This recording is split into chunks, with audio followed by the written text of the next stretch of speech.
Hayat Sağlıklı Güzel'de konuğumuz kulak burun boğaz hastalıkları uzmanı ve baş boyun cerrahisi uzmanı Profesör Doktor Yavuz Selim Pata. Hocam hoş geldiniz. Hoş geldiniz yayınımıza. Hoş bulduk. Efendim, Ve bugün hocam sizinle önemli bir konuyu konuşacağız. Özellikle herhalde eşlerimizin en çok şikayetçi olduğu konu horlamak. Evet, doğru. Evet hocam. Evet hocam, neden horlarız? Bu horlamayı biraz açalım ve konuşalım. Ve nasıl sonlandırırız, değil mi? Neden horlarız? Şimdi biz tabii bu konudaki hadise biraz farklı. Biz nefes alırken gündüz de olsa gece de olsa aynı şekilde alıyoruz. Nefes almamızdaki mekanizma şu. Önce aşağıda akciğerlerimiz genişliyor.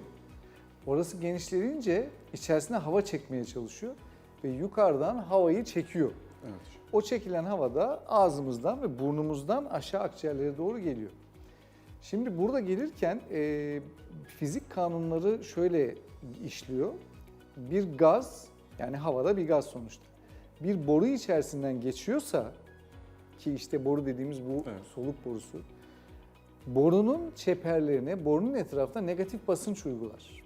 Yani borunun çeperlerini içeriye çekmeye çalışır. Eğer o boru sert bir şeyse çekemez. Şimdi bizim solunum yollarımızda buradan aşağısı, bu Adem elması dediğimiz yerden daha aşağıki kısım sert kıkırdaklardır, orayı çekemez.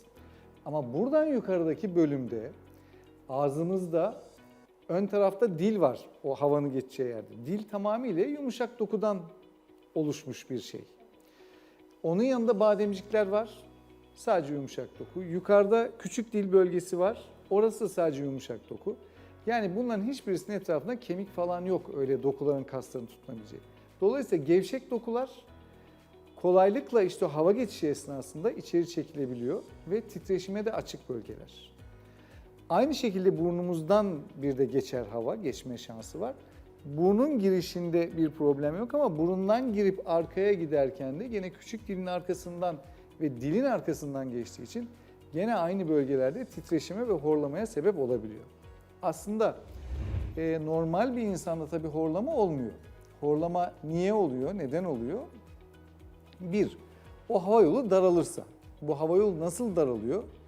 Buradaki en sıklıkla karşılaştığımız etken aslında kilo. Kilo. Obezite. Yani kilonuz arttıkça Ya. horlama ihtimaliniz artıyor. Neden? Neden? İki sebepten dolayı. Bir, şimdi biz kilomuz arttıkça ne oluyor? İşte göbeğimiz büyüyor, Tabii. kemerlerimizi açıyoruz, gömlek numaramız büyüyor, göbeğimizi büyütüyoruz. Yağlanıyoruz. Tabii. Sadece dışarıya doğru büyümüyoruz.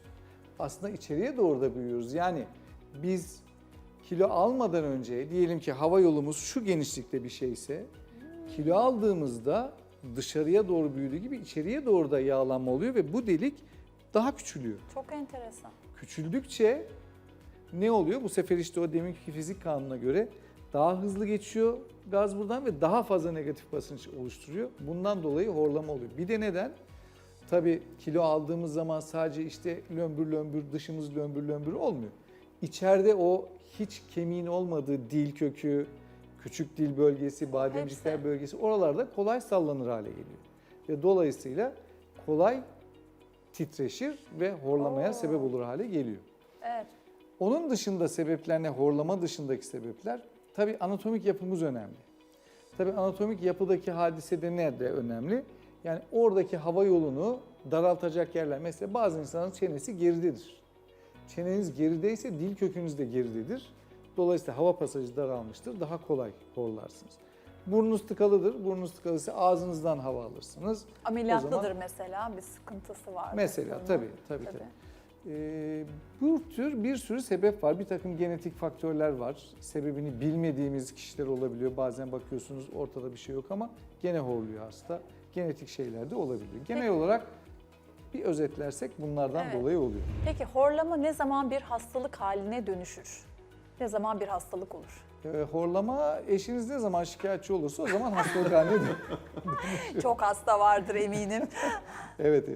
Şimdi horlama biz tabii genel olarak ikiye bölüyoruz. Evet. Bir basit horlama, masum horlama dediğimiz sadece ses çıkartırsınız. Bu evet etrafa bir rahatsızlık verirsiniz ama sizin sağlığınıza bir rahatsızlığı yoktur. Bir de apneli yani uykuda solunumun durmasıyla giden horlama vardır. İşte burada sıkıntı var. Apneli horlama olursa, nefes tutmalı horlama olursa bu sizde her türlü şeye, birçok şeye sebep olabilecek kapıyı açıyor. Uyku apnesi dediğiniz. Uyku değil mi bu? apnesi dediğimiz bu işte. Yani nefes alırken, uykuda uyurken apnelerle nefes tutmakla birlikte giden horlama. Yani şöyle oluyor. Şimdi normalde horladığınız zaman ben kısa bir örnek vereyim burada Buyurun. istiyorsanız. Çok iyi olur. Şimdi horladınız böyle Evet, horluyorsunuz, bir sıkıntı yok. evet böyle gidiyor. Bu normal, bu masum horlama, bu böyle gider. Şimdi diğerindeyse olan hadise şöyledir.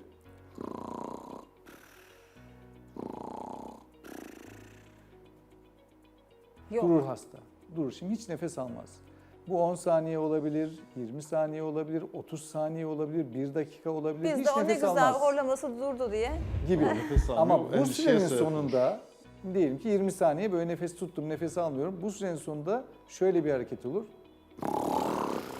Evet, bir anda Diye böyle bir anda aslanlar gibi kükremeye başlar. Yoğun bir oksijene ihtiyaçtan kaynaklı. Tabii Derin tabii bir şimdi nefes vücutta alma. oksijen bitiyor o arada. Ondan sonra vücut Uyarıyor. aniden şey yapıyor. Sizi kendinize getiriyor. Bu işte apneli horlama bu. Ve bu tehlikeli bir durum. Çünkü niye tehlikeli bir durum? Şimdi siz nefes almıyorsunuz. Diyelim ki deminki gibi 20 saniye nefes almıyorsunuz. Şimdi 20 saniye nefes almamak demek 20 saniye vücuda oksijen girmemesi girmemesi demek. demek. Tabii. Büyük sıkıntı aslında. Büyük sıkıntı. Şimdi bu arada kalp çalışmaya devam ediyor ve bütün dokular çalışmaya devam Tabii. ediyor ve her doku oksijen istiyor. Aynen Şimdi öyle. giderek dokuya daha az oksijen gidiyor. Çünkü kalp çalışıyor. Şimdi 1 saniye durdunuz, 1. saniyede kalp geldi, buradan oksijeni aldı, dokuya Tabii. verdi, tamam %100. Dolaşıyor. 10. saniyeye geldi, hala daha yeni kan yok. Eski kandan alıyor, oksijen seviyesi az. Dolayısıyla ne oluyor? Mesela kalp bunu kompanse etmeye çalışıyor, daha hızlı çalışmaya çalışıyor. Daha hızlı çalışmaya çalıştıkça bu sefer kalp ritmini bozuyor.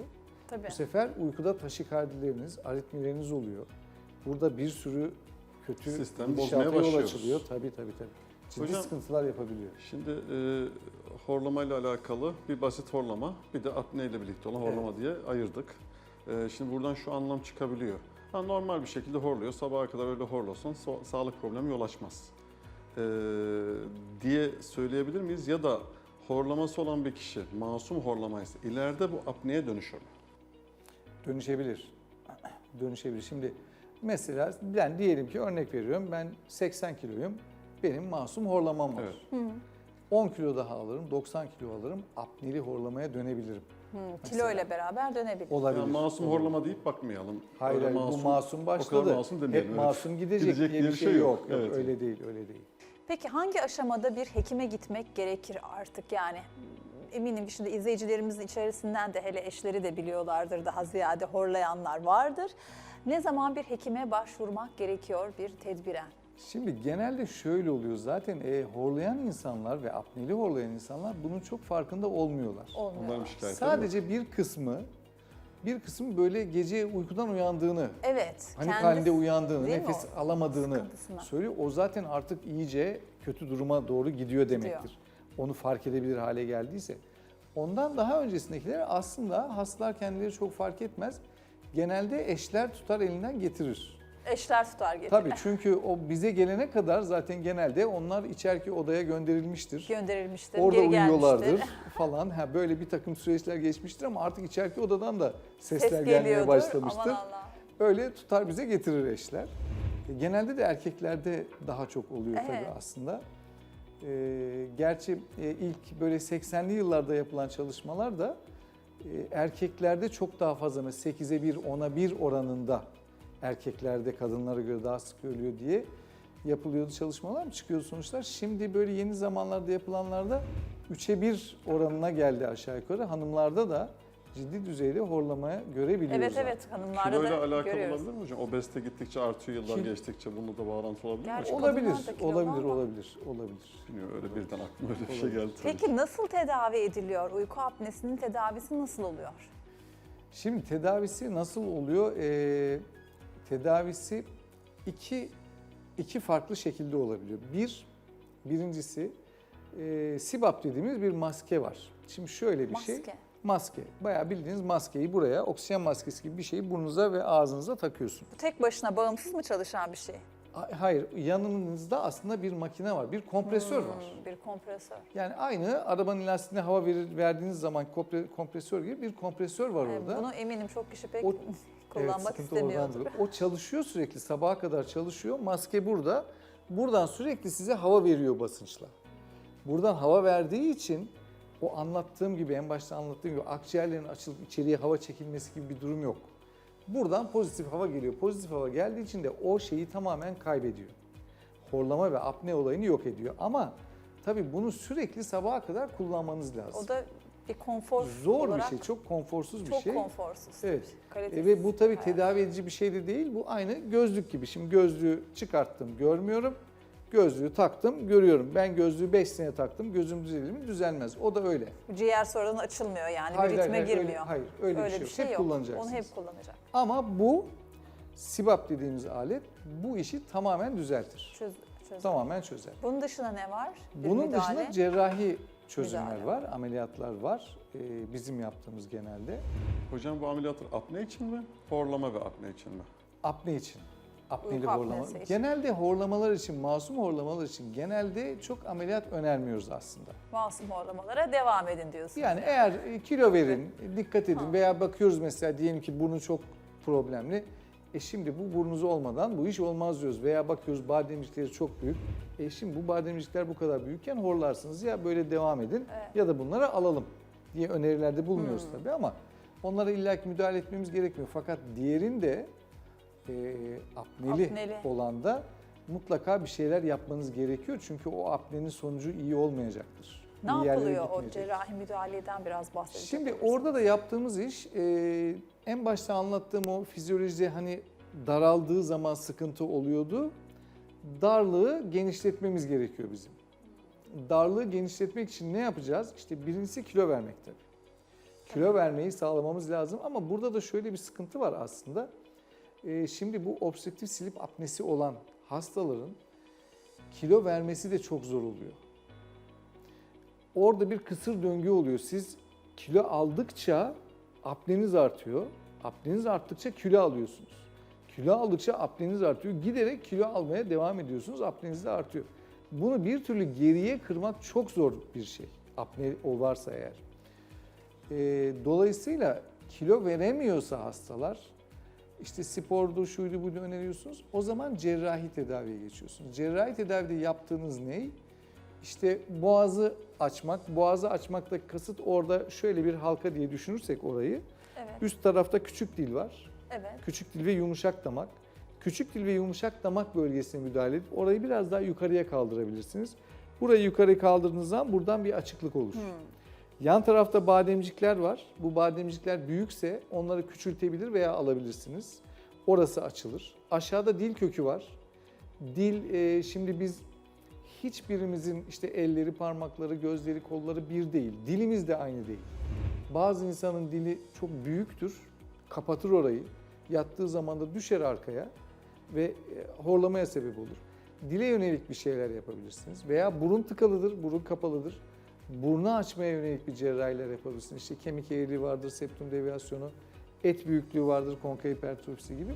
Bunlara yönelik cerrahilerle hava yolunu açmaya çalışırsınız. Ama biz biliyoruz ki yani yıllardan beri bu cerrahiler yapılıyor çünkü.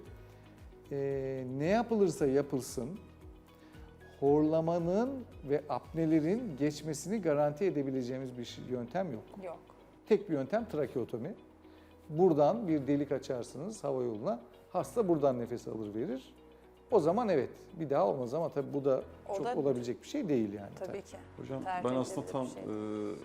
apne değil, horlama varsa cerrahi önerir misiniz ve ne yapılabilir diyecektim. Aslında ne yaparsanız yapın sanki o geri olur Olmuyor. diye ona bir cevap Hayır vermiş yok oldunuz. öyle değil. Geri gelmez. Aslında Veya birçok şöyle diyeyim o zaman hastada hocam, özür dilerim. Horlaması var. Mesela ben horluyorum. Artık evdekiler rahatsız olmasın diyor. Onunla ilgili bir operasyon gerçekleştirebiliyor muyuz? Kalıcı Tabii. mıdır? İlerleyen zaman tekrar bir durum olur mu? aynı prensiplerle cerrahi yaparsınız. İşte burunsa burun, dilse dil, küçük dilse küçük dil, bademcikse bademcik şeklinde bu ameliyatları yaparsınız. Biraz hastanın da tabii bu işi istemesi lazım. Şimdi siz mesela ameliyat yaptınız. Hasta işte 80 kiloydu, 2 sene sonra çıktı 100 kiloya. O zaman gene horlaması başlayacaktır. Ama 80 kiloda yaptınız, ameliyatınızı yaptınız, başarılı oldunuz. Sonrasında çoğu hasta zaten bu işten rahatlıyor, kurtuluyor. Kurtuluyor tabii, kurtuluyor. Ve öyle devam eder, o değişmez. Evet. Ama dediğim gibi biraz da siz işinizi iyi yapacaksınız. Hastanız da bu işe niyetli olacak ki ikisi birlikte Kendine olursa iyi güzel bakacak. sonuç elde olsun. Peki. Nefise Hanım eşim bunu izlemesin bu programı. Öyle mi? İzlemesin Ben mi? genellikle şey diyorum, hani öncesinde hocam şu radyo frekans sistemlerle üst damağın yakılması, onun Evet, yukarı çekilmesi evet, gibi evet. işlemler vardı. Onları yaptıran arkadaşlarım da oldu. Ama geriye dönen bir olay var orada. Tekrar horlayanları duydum. İşte olmuyor, geri geliyor diye şey yapıyorduk, oyalıyorduk. Şimdi Oyalıyordunuz. eğer programı Cerrahi bir izliyorsa- müdahalesi var evet, sonucu izliyorsa diye. hadi git bakalım hocamın yanına diyecek bana. Hay Allah. Peki. Eyvah, eyvah. Yok hocam biz de mutlu oluruz tabii ki. Evet. Peki Evet. çocuklarda da durum aynı mı? Benim de küçük bir kızım var 4 yaşında. Hocamın da öyle ikizleri Horluyor var mu? 4 yaşında. Horlamıyor ama ben onun çok nefesini dinlediğim için doğduğu günden bu yana gidip nefesini dinleme şeyim hep var. Arada böyle kık kık ses de çıkardığı oluyor ama genel olarak sorayım çocuğum üzerinden değil de çocuklarda da horlama olur mu? Eğer olursa bunun da nedenleri yetişkinlerle aynı mıdır yoksa farklı mıdır? Çocuklarda da Nedeni? horlama oluyor, Oluyor. Erişkinler gibi oluyor. Öyle, o derece. Evet, yani bazen aile getiriyor, yani bir işte dediğiniz gibi 4 yaşında bir çocuk getiriyor. Hocam diyor biz diyor bıktık bundan diyor. Ne Sabaha kadar diyorsunuz? uyuyamıyoruz biz diyor. Bir dizel makine gibi çalışıyor Aman diyor. Allah. Sabaha kadar diyor sürekli. Başında bekliyoruz. Aynı apneleri de oluyor. Apnesi de oluyor. Erişkinlerdeki gibi evet hocam nefes almıyor diyor. Başında küçük bekliyoruz. çocukta. Korkudan ödümüz patlıyor bir şey olacak. Doğru tabii. Evet. Neden evet, oluyor sıkıntılı. peki çocuklarda? Aynı. Aynı mekanizma aslında. Aynı Hava yollarının mekanizma. kapanması. Bir de çocuklarda özellikle hele 10 yaşına kadar olan çocuklarda, sizin çocuklarınızda bu potada aslında geniz eti büyümesini sıklıkla görüyoruz. Geniz eti ameliyatı olan çok kişi var çevremde çocuğu. Evet, evet. Kaç evet. arkadaşımızın sebepten. oldu. Geniz eti Evet. büyümesi direkt tetikliyor. Çünkü geniz eti dediğimiz burnun Doğru. hemen arkasında, burnu kapatıyor. Ağızdan solunuma mecbur kalıyor. Ağızdan yaptıkça da daha çok horlaması oluyor. Bir de kuruluk Bir sürü- oluyor boğazında da Tabii, değil mi? işte Bir ağza tahribat akar, oluyor, kuruluk ağza olur, tabii bir akıyor, sürü şey bir sürü. oluyor. Hani Bir sürü genellikle de toplumda sorun. hocam şey oluyor, bu yaşlarda ameliyat ettirmeyelim, büyüyünce geçer gibi düşünceler de olabiliyor. Büyümüş, hipertrofiye uğramış bir geniz eti aslında o zaman sağlığı da bozuyor. Varsa öyle bir durumu, onun zaten operasyon olması Eğer gerekiyor bu değil mi? duruma gelmişse yani Evet. apneleri varsa, neleri gelmişse zaten daha bekleyecek bir dur. şey Bir yok. de Yazık kaç günah. yaştan itibaren olabilir ameliyat? Onu da söyleyecek olursak. Çünkü Ameliyat- ben çok küçük yaşta olanları da biliyorum. Yani ben 12 aylıktan itibaren yapabiliyoruz. Evet, çok küçük yaşta da. çok gerekirse yapıyoruz. Benim Çünkü çevremde 4 yaşında, 3 yaşında, 5 yaşında. genelde 3 yaştır. 3 yaştan Evet. sonra yaparız ama artık tabii teknoloji değişti. Teknolojinin değişmesiyle aletler de değişti. Çok Tabii. güzel, temiz yapabiliyorsunuz ameliyatları. Bir yeri kesmeden, biçmeden, kanatmadan. Dolayısıyla 10 aylık, 12 aylık bebekleri bile çok Bayıltılıyor gerekirse yapılır. zaten. Tabii. Tabii ki Nefise Hanım bir de şey Evet. var, işte orada apne durumuna gelmişse biz işte çocuğumuzun ne yapıyoruz? En güzel beslenmesini sağlamaya çalışıyoruz. Tabii. En güzel yerde oksijen hava almasını sağlamaya çalışıyoruz. Tabii. Apne ile o oksijen ne kadar süre gitmiyor. Tabii. Çocuğun gelişimini komple bozuyor. Tabii. Tabii, bir sürü yan etkileri de vardır diye düşünüyorum. Çok doğru. Peki hocam çok teşekkür ederiz. Ben Verdiğiniz teşekkür Çok bu güzel teşekkür bilgiler ediyoruz. için. Ben Çok çok faydalı teşekkür bir ederim. Çok sağ yayın olun hocam. oldu. Sağ Çok olun. teşekkürler. Ağzınıza sağlık.